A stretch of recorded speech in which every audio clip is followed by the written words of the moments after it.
ดิฉันป่วยเป็นมะเร็งต่อมน้ำเหลืองระยะที่ 3จะย่างที่ 4แล้วก็เป็นที่ปากมดลูกขึ้นมา40รักษามาหลายที่หลายแห่ง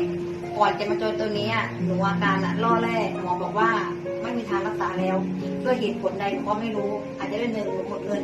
2คือว่าหนูอาการเยอะจนหนูต้องกลับมาอยู่บ้านต้องอาศัยวัดอยู่เพราะว่าไม่มีเงินไม่กระทั่งจะซื้อผ้าอนามัยยังไม่มี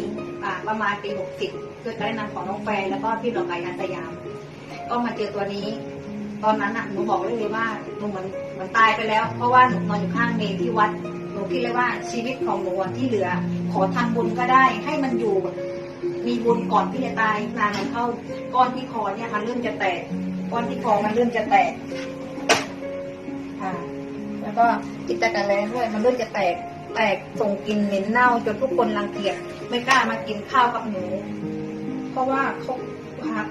มันเหม็นเน่าเป็นหนองมันเหม็นมากตรงนั้นมันเหม็นจนเขารังเกียจหาว่าหนูมันเหมือนเป็นโรคร้ายอะค่ะทานไปประมาณ3 ชุดก้อนที่คอเนี่ยมันเริ่มยุบแล้วก็ทีนี้หมอถามว่าก้อนเนื้อมันหายไปไหนหนูก็บอกหมอบอกว่าทำอะไรมาไหมบอกไม่ได้ทำอะไรทั้งนั้นหนูบอกว่าหนูทานเซอร์ตินมาหนูทานเซอร์ตินเนี่ยก้อนเนื้อ4 เซนที่มันงอกออกมาในมดลูกมันขับมาเป็นเนื้อเลยขับมาเป็นเนื้อจริงๆหนูจะโทรหาน้องแฟนว่าแฟนนี่มันมีเนื้อออกมานะมันเป็นเนื้ออะไรมันเหมือนกับเนื้อขาวๆเป็นเนื้อเลยมันแต่ว่าไม่ใช่มันขับเป็นก้อนมันขับมาทุกวันนะวันละนิดมันขับมาออกเป็นเนื้อเลยติดคือออกมาเลยก็เลยคิดว่าเฮ้ยแฟนนี่มันเนื้ออะไรที่มันออกมาเนี่ย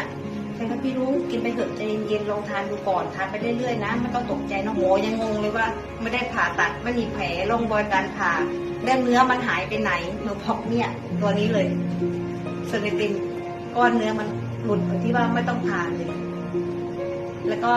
บอกเลยว่าแผลต่างๆที่มันมีร่องรอยอยู่ยุบหมดเลย